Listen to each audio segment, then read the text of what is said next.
Do you have your SOCOM Veterans Card? If not, call 1-800-RAHI-LAW now.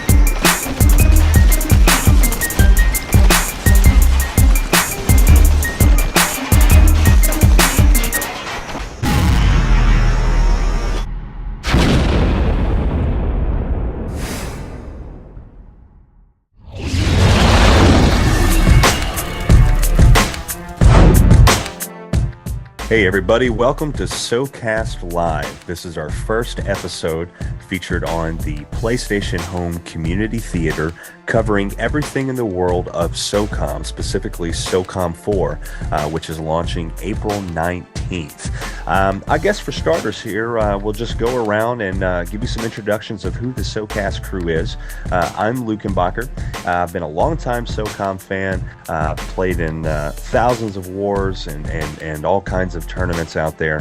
I write a lot of articles. I'm an active voice in the community, and I'm also a general hardcore gamer. And you can learn more about me at youtube.com/Lukenbacher. And then we also have Rev. Hey, what's up, guys? My name is Rev. I'm going to school to be a digital media major, and been playing SOCOM since SOCOM 1. And I'm a part of a competitive gaming community called GameBattles.com that used to be known as SOCOMBattles.com. There you go. And then we have Mr. David Dole. Hey guys, I'm David Dole. I've been a SOCOM fan since the first game. I created therealsocom.com back in 2007, and I also do a little freelance writing for video games on the side. And we also have Dominique, who is in charge of our graphics department. He makes the PlayStation 3 themes that some of you may have tried out, and he also handles all of the graphics that you see here on the SOCAST Live. He's also known as Domino99.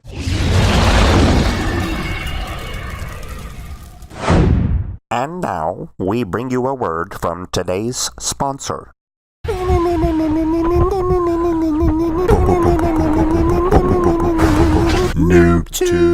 NoobTube, coming to a server near you. Epic. NoobTube is brought to you by Camps R Us. Epic sold separately. NoobTube. And like we said, we're here covering the world of Socom 4, which is slated to launch April 19th, a little bit later this year. Now, Socom is a little bit different than some of those other shooters that some of you out there may enjoy. It's extremely competitive and requires a tremendous amount of teamwork. Yep.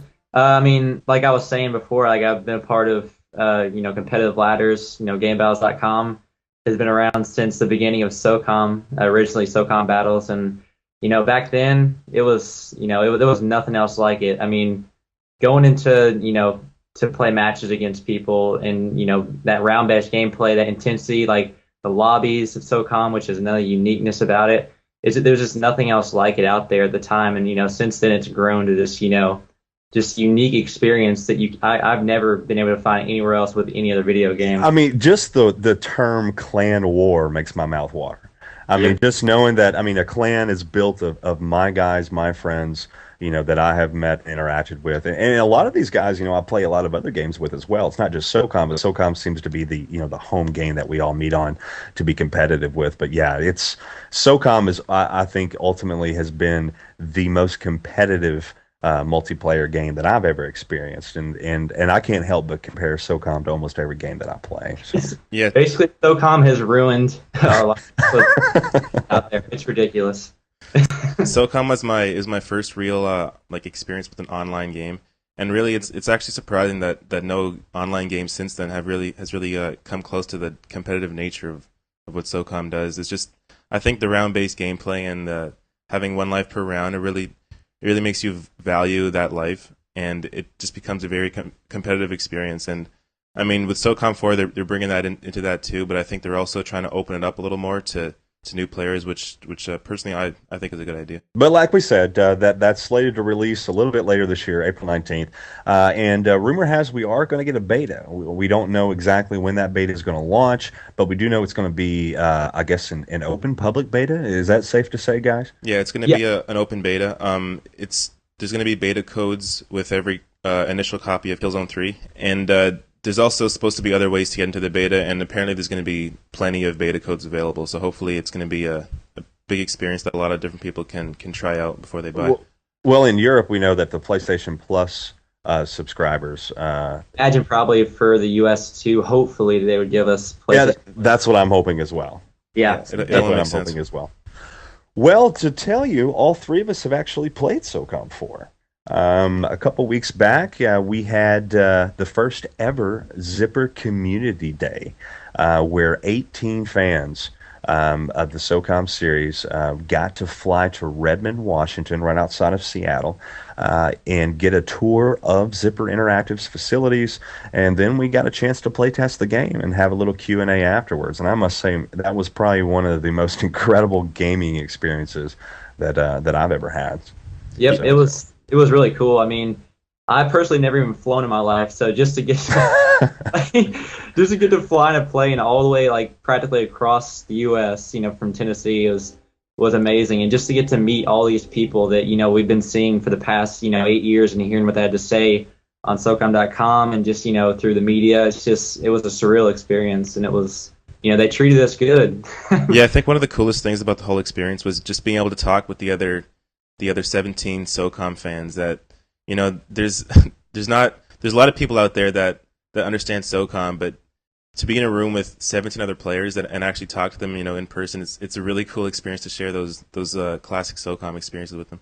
You hear about the fan bases and the communities out there for all these games, and for each of us personally, I mean, all three of us here, we've been longtime SOCOM fans long before we were doing podcasts or doing shows for PlayStation Home, and we were posting on the forums and writing articles, anything we could do to help better the game, and to see those guys that we had been posting with, some of us arguing with, I should say, for Yep. years, to meet in person, it was almost like we became a clan when we were up there.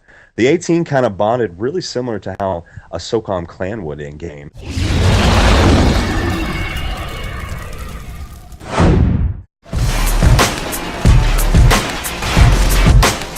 Well, let's share a few things about SOCOM 4 we saw while we were there. There was the respawn mode there, which is called standard mode. The classic mode, which is the classic round-based one life per round mode.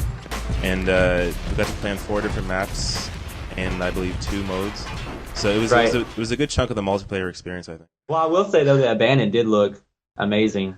Abandoned is the best looking SOCOM map, and I will say one of the better looking shooter maps that I've seen in a really long time, if ever. If you're a SOCOM fan, a longtime SOCOM fan, just imagine playing Abandoned SOCOM 1 and 2 and literally coming back 9 years later and having it overgrown, and just like the graphics look, just amazing. The waterfall, if you remember the waterfall, looks ridiculous too. I mean, it's just an overall, they made it look really good. It's pretty accurate. I have to say, I play a lot of different games and on a lot of different consoles, and SOCOM 4 is a very visually impressive game in person. It's something that we're not really used to as SOCOM fans. Usually the SOCOM games aren't the best looking games, but they play great. But this game, it looked really nice. Yeah, the trailers that have been released so far, they really don't do the game justice, to be honest. No, I mean, if you look at them in person and actually get to your hands on the game, it looks so much better. So I mean, I guess people will be able to tell when they get their hands on the beta.